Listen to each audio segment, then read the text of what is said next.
Good afternoon, everybody. My name is Bernard. This is week 7 of environmental health course.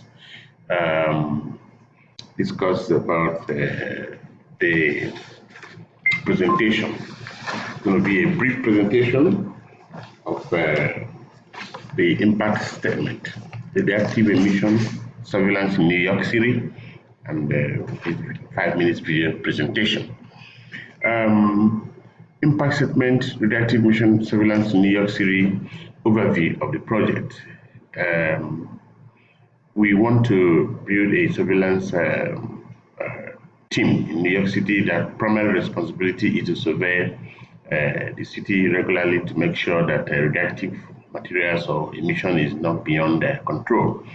Sources of these, first and foremost, New York City is a city that is one of the largest cities in the world, made up of 8.5 million people. And the sources of reactivities could come from carbon dioxide, nitrous oxide, ozone, lead, particulate matters, and sulfur dioxide.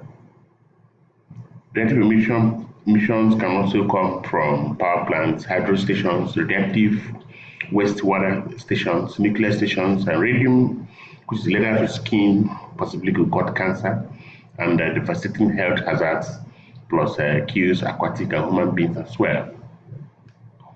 So, monitoring of New York City for radioactivity emission gives safety of radiation, and sources of this radiation emission could come from radiological lab stations, research centers, medical, pharmaceutical industries, water plants, and nuclear stations.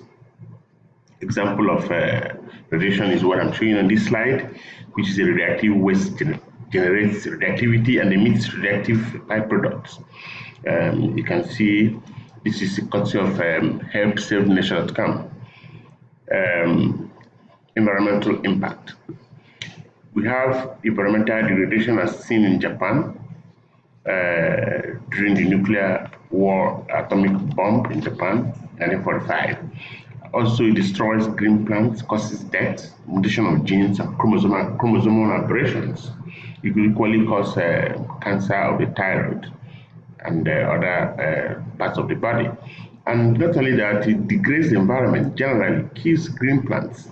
It's destructive to the aquatic animals, destroys fish, the fish, and renders aquatic living things all dead, possibly, and equally destroys green vegetations on the land, and very harmful to human beings or living things generally. This is another slide that shows hazardous barriers that are controlled by waste management system. They put it in these barriers so that they can be able to monitor and control the destruction or degradation of these radioactive compounds. Health impacts of radiation includes mutation. A lot of mutation of the skin could occur even in animals and human beings. It could lead to cancer of the skin, cancer of the bones, cancer of the thyroid glands, especially reproductive organs of males and females.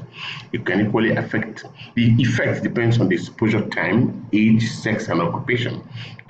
Someone that is working in the radiation industry will have more exposure than someone that is not working in the radiation industry. So exposure time is very important in consideration of radiation exposure. Age, sex, and occupation is very, very important as well.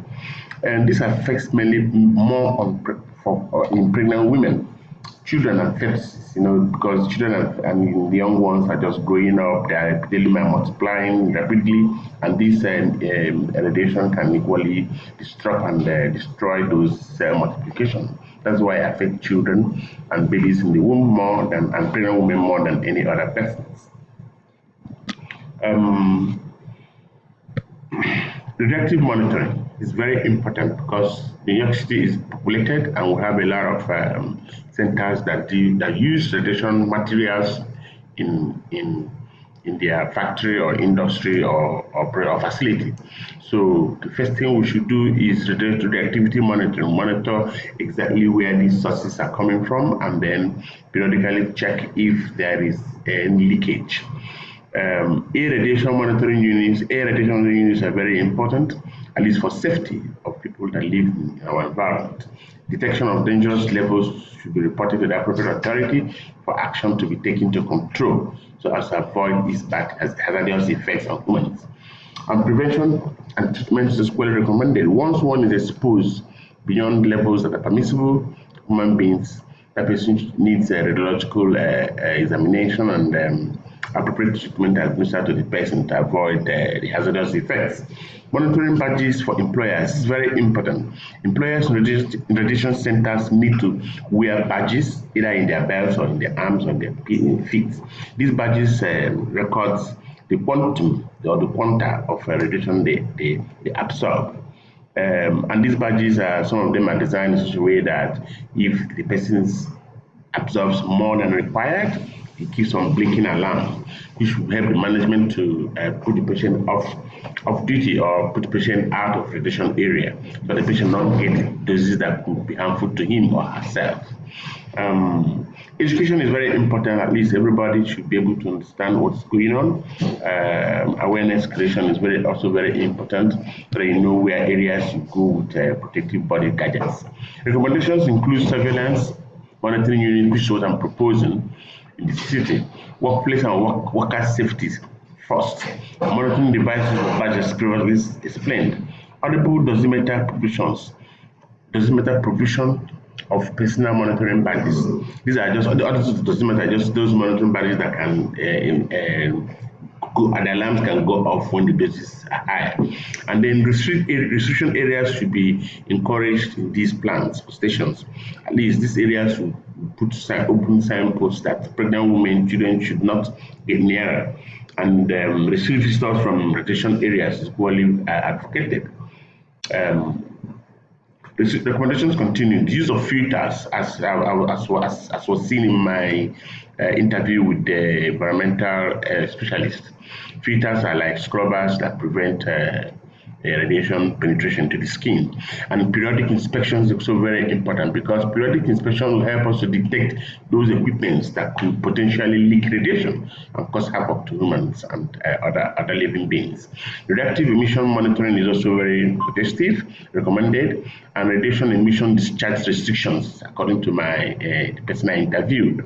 Compliance monitoring and surveillance is very important, and that is why I'm recommending this surveillance to be able to monitor and control radiation. Another factor I want to put in is today's world, there's a lot of terrorism, and now they use radiation materials making explosives. We have these recommendations are put in place. We have safety officers have these gadgets with them, so that they could detect anybody that has any material, any locally made bombs or pocket bombs that is made up of these radioactive materials could be easily detected and then get apprehended, stopping the havoc the person wanted to create. The next slide is my references. Ladies and gentlemen, thank you so much for listening. Bye.